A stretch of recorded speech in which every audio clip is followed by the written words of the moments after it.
Anaximander's concept of the boundless, Apeiron, corresponding to the first and second Logoi of Blavatskyan Theosophy's Triple Logos, by Dave Marsland of Cardiff Theosophical Society. Anaximander, 611 to 546 BC, a pre-Socratic philosopher from the ancient city of Miletus, is known for his concept of the boundless, or Apeiron in classical Greek. This concept represents one of the earliest attempts to explain the fundamental principle or substance from which everything in the universe originates.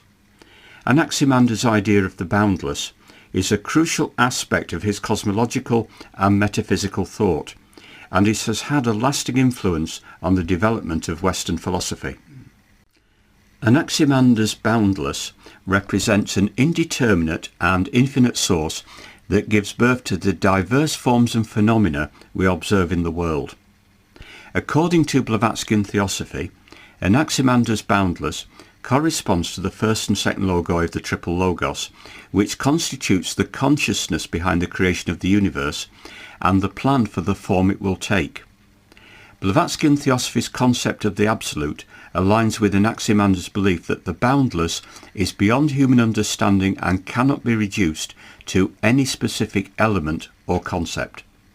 To understand Anaximander's concept of the boundless, it is essential to consider the historical and intellectual context in which he lived and developed his ideas. Anaximander was a contemporary of Thales, another prominent pre-Socratic philosopher, and he was deeply influenced by the intellectual and cultural milieu of ancient Greece in the 6th century BC. This was a time of significant intellectual and philosophical ferment, as Greek thinkers began to move away from mythological and religious explanations of the world and sought rational and naturalistic accounts of the cosmos. Anaximander was also influenced by the Ionian tradition of natural philosophy, which emphasized the search for a single underlying substance or principle, arche in classical Greek, that could explain the diversity and change in the natural world. This tradition was characterized by a commitment to empirical observation and rational explanation, and it laid the groundwork for the development of Western science and philosophy. Anaximander's concept of the boundless is central to his cosmological and metaphysical thought. According to Anaximander, the boundless is the ultimate principle or substance from which all things arise and to which they return. Unlike his predecessor, Thales, who posited water as the fundamental arche, Anaximander proposed the boundless as a more abstract and comprehensive principle that transcends specific elements or qualities. The boundless is characterized by its lack of specific determinate qualities such as hot or cold, wet or dry, and so on. It is indefinite and unlimited, encompassing all contraries within itself. This boundlessness allows for the generation and destruction of the cosmos, as the boundless acts as a kind of reservoir from which the opposites emerge and to which they return in a perpetual cycle of cosmic transformation. In Anaximander's cosmogony, the boundless gives rise to the primary opposites such as hot or cold, wet or dry, and these opposites interact to produce the natural world as we experience it. The boundless itself is not subject to these oppositions, as it transcends them and provides the ontological basis for their interplay. This idea of the boundless as a source of opposition and change in the cosmos represents a significant departure from earlier mythological and religious accounts of the world, and it marks a crucial step towards a more rational and naturalistic understanding of reality. Anaximander's concept of the boundless has important metaphysical implications for his overall philosophical system. By positing the boundless as the ultimate principle, Anaximander challenges the traditional notions of divine agency and anthropocentric cosmology. In contrast to the anthropomorphic gods of Greek mythology, the boundless is impersonal and transcendent, operating according to its own inherent principles rather than the whims of capricious deities. Furthermore, The boundless serves as the ontological ground for the existence of individual entities and the natural world as a whole. In Anaximander's thought, the boundless is the source of all things, and it provides a framework for understanding the order and regularity of the cosmos. This cosmological framework anticipates later developments in Greek philosophy, particularly the idea of a rational and unified natural order that underlies the diversity of phenomena. In addition, the boundless has been interpreted as a kind of cosmic justice or equilibrium that governs the process of generation and destruction in the natural world.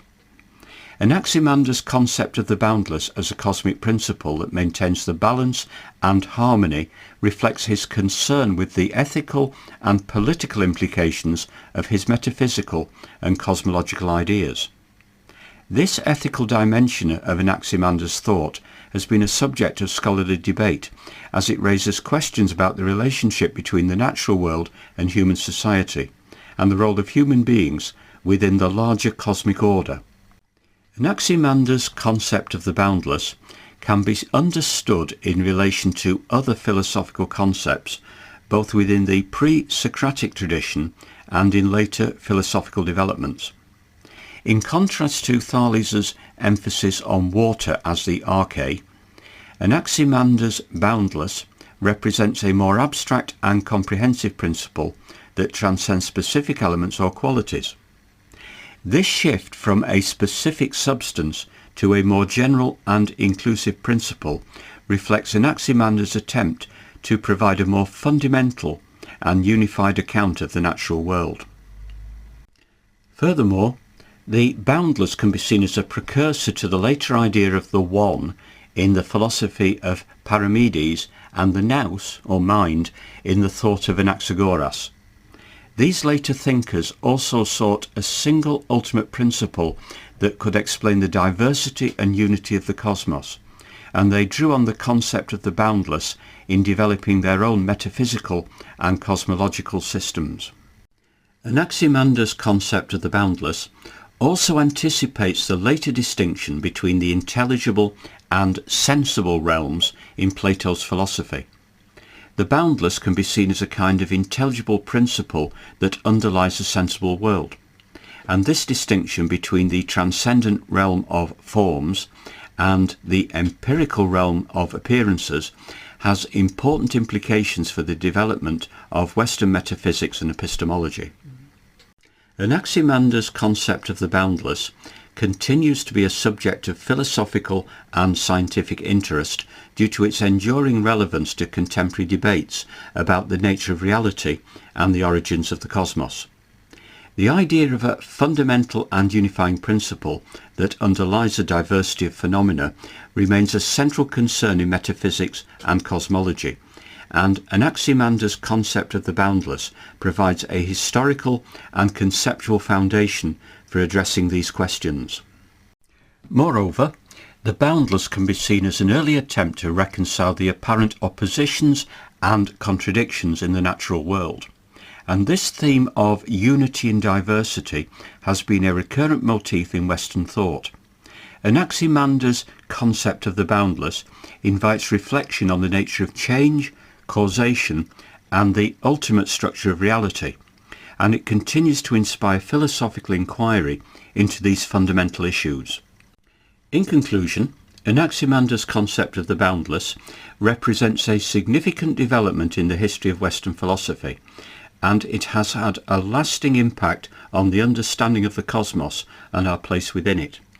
By positing the boundless as the ultimate principle from which all things arise, Anaximander challenged traditional mythological and religious explanations of the world and laid the groundwork for a more rational and naturalistic approach to reality. His concept of the boundless has important metaphysical, cosmological and ethical implications, and it continues to be a subject of philosophical interest and debate. Anaximander's thought remains a testament to the enduring human quest for understanding the fundamental principles that govern the universe and our existence within it.